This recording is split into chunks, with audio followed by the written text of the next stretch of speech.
The knowledge of simple tenses play an important role in learning English language. And we have already learned two simple tenses, simple past tense and simple present tense. In today's video, we are going to learn the third most important simple tense, that is future tense.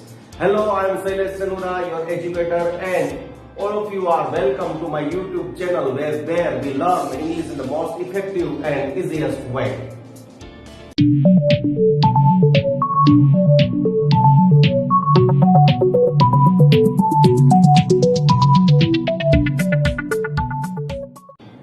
સાદો ભવિષ્યકાળ એટલે કે simple future tense એક મહત્વનો ઉપયોગી કાળ છે.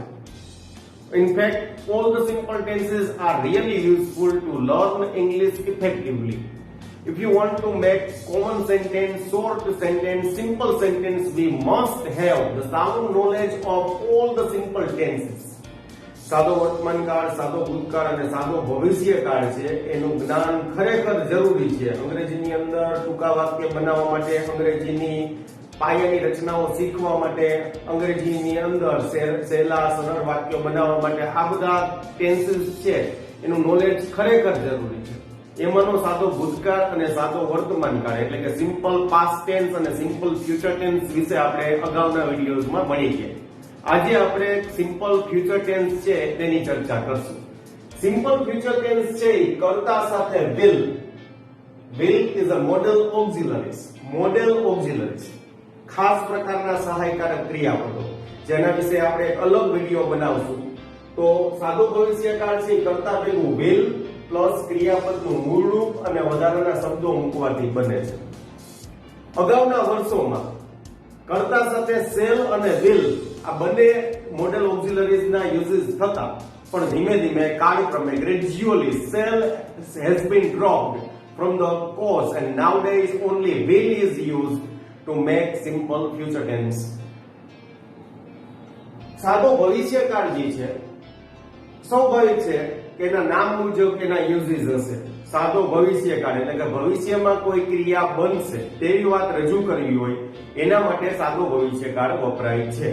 એના મુખ્યત્વે ઉપયોગો, એના જે મેઇન યુઝિસ છે એની આપણે ચર્ચા કરીએ તો એના મુખ્યત્વે બે ઉપયોગો છે. ધ ફર્સ્ટ વન ઇઝ ભવિષ્યમાં કોઈ ક્રિયા બનશે એટલે કે ભવિષ્યમાં કશું બનશે તેવી આશા વ્યક્ત કરવી છે. To show that something will happen in the future, we hope that something will happen in future. આવું દર્શાવવા માટે આપણે સાદો ભવિષ્યકાળ વાપરીએ છીએ. આ ઉપરાંત નમ્ર વિનંતી, પોલાઇટ રિક્વેસ્ટ રજૂ કરવા માટે થઈ અને ઇન્ટ્રોગેટિવ સેન્ટેન્સ ની અંદર આપણે સાદા ભવિષ્યકાળનો ઉપયોગ કરીએ છીએ. Now let's have some examples to understand this tense in the better way. Simple future tense is used to narrate something will happen in future. ભવિષ્યમાં કોઈ ક્રિયા બનશે તેવી આશા વ્યક્ત કરવા માટે થઈ અને આ કાળ બહદ અંશે વપરાય છે. ગુજરાતી વાક્ય રચના, જ્યારે આપણે ગુજરાતીનું વાક્ય બનાવીએ ત્યારે એના અંતે, ક્રિયાપદના અંતે સ જેવો ઉચ્ચારણ આવે છે. સ. બનશે, હું આવીશ, તે જશે, વરસાદ પડશે, તે મોડો આવશે. આ બધા ક્રિયાપદોના અંતે સ જેવો ઉચ્ચારણ આવે છે. તો અહીં પણ સાદા ભવિષ્યકાળમાં ગુજરાતી વાક્યમાં ક્રિયાપદના છેડે સ જેવો ઉચ્ચારણ આવશે ત્યારે તેનું ઇંગ્લિશ કરતી વખતે આપણે will વાળી વાક્ય રચના છે એનો ઉપયોગ કરશું. દાખલા તરીકે it will rain tomorrow. આવતીકાલે કદાચ વરસાદ પડશે. સ. I hope you will pass in next exam. આવતી પરીક્ષામાં તું પાસ થઈ જઈશ. The school will reopen from next month. આવતા મહિનાથી સ્કૂલો ફરીથી શરૂ થશે. I know he will not help you this time. મને ખબર છે કે આ વખતે તે તારી મદદ કરશે નહીં. Will you come early tonight? આજે રાત્રે તમે વહેલા આવશો. આ બધા વાક્યો છે ભવિષ્યમાં કોઈ ક્રિયા બનશે તેવું સૂચવે છે. આ ઉપરાંત ભવિષ્યમાં કોઈ ક્રિયા બનશે તેવી આશા વ્યક્ત કરે છે અને દરેક વાક્યમાં, ગુજરાતી વાક્યમાં ક્રિયાપદના છેડે સ જેવું ઉચ્ચારણ આવે છે.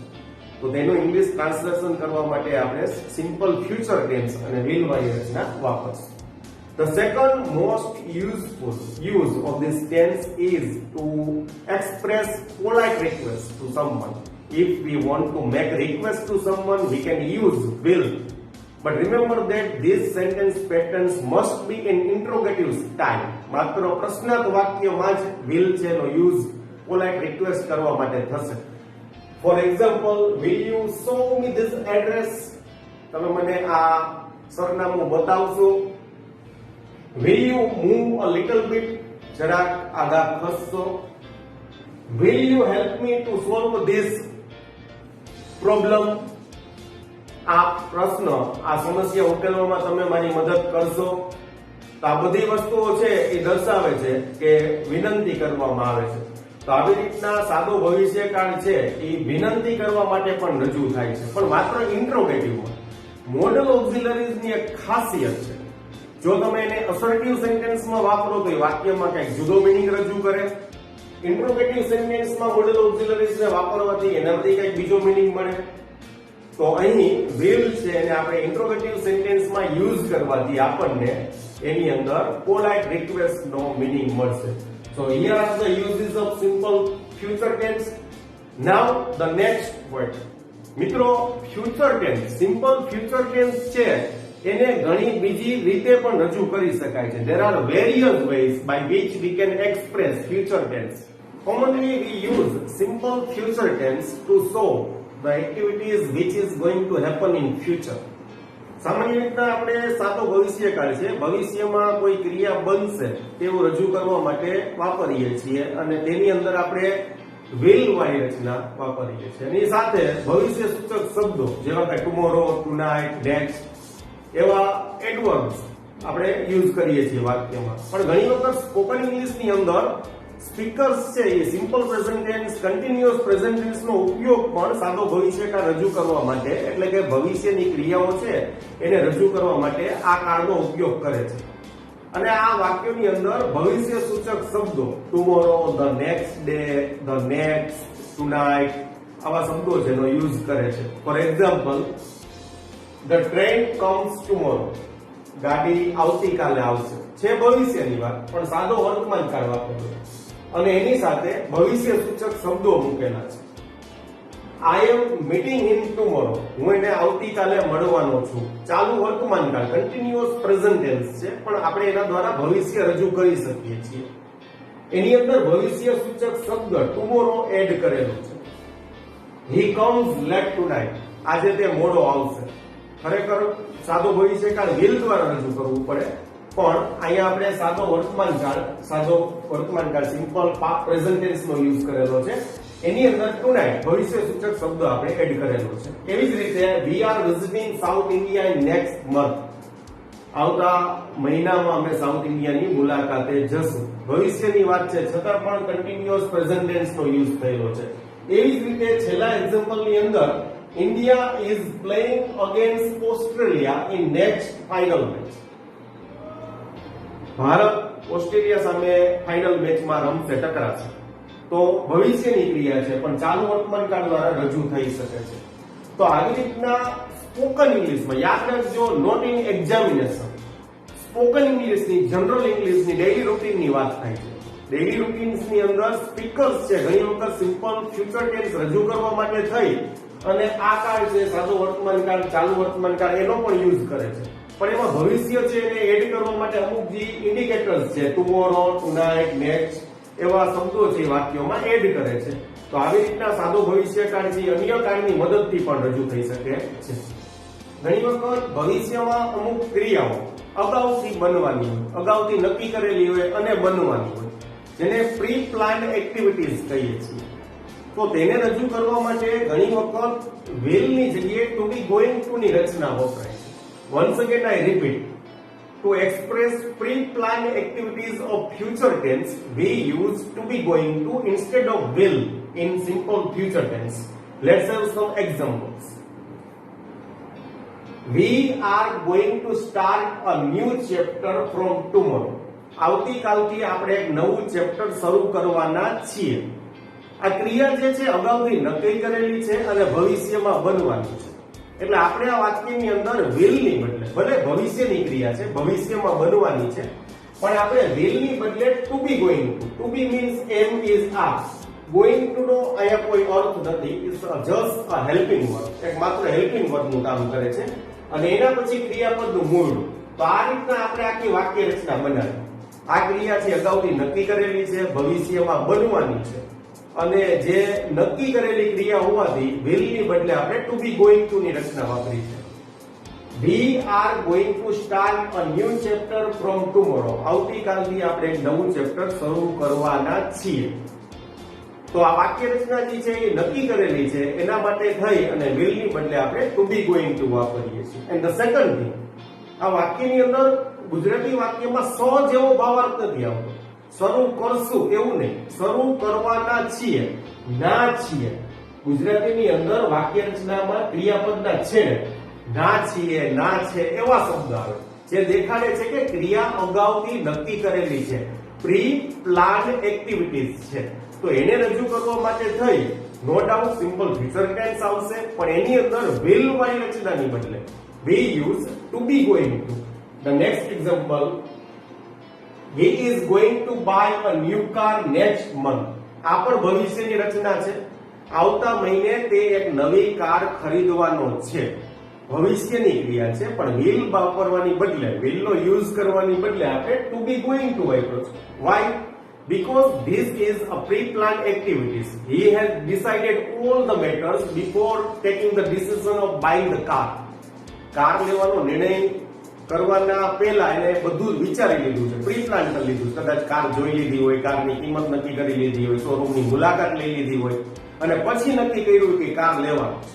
તો એને દર્શાવવા માટે થઈ અને આપણે ટુ બી ગોઈંગ ટુ ની રચના વાપરીએ. ધારો કે અહીંયા આપણે will વાપરીએ તો એ અનિશ્ચિતતા, અનસર્ટેનિટી રજૂ કરે. he will buy a car, મતલબ તે કાર ખરીદશે, નક્કી નથી ખરીદશે કે નહીં. પણ એની બદલે આપણે ટુ બી ગોઈંગ ટુ વાપરીએ, he is going to buy a car. It means he is certain that he will buy a car. A car ખરીદશે એ વાત ચોક્કસ છે. The board is going to declare the result in next week. આવતા અઠવાડિયે board, શિક્ષણ board પરીક્ષાનું પરિણામ છે એ રજૂ કરવાનું છે. તો આ વાક્ય પણ દર્શાવે છે કે ક્રિયા છે અગાઉથી નિર્ધારિત છે, પ્રી પ્લાન એક્ટિવિટીઝ છે. એના કારણોસર થઈ અને આપણે am is are plus going to વાળી રચના, ટુ બી ગોઈંગ ટુ વાળી રચના વાપરી છે. will વાળી રચના અહીંયા આપણે વાપરતા નથી. તો આવી રીતના ભવિષ્યકાળ જે છે એની અંદર ઘણી બધી વિવિધતાઓ છે. જો વાત છે ભવિષ્યની કોઈ ક્રિયા બનશે એવી એક સામાન્ય વાત રજૂ કરવી હોય, જેમાં નિશ્ચિતતા ન હોય, તો એના માટે આપણે will વાળી રચના વાપરીએ છીએ.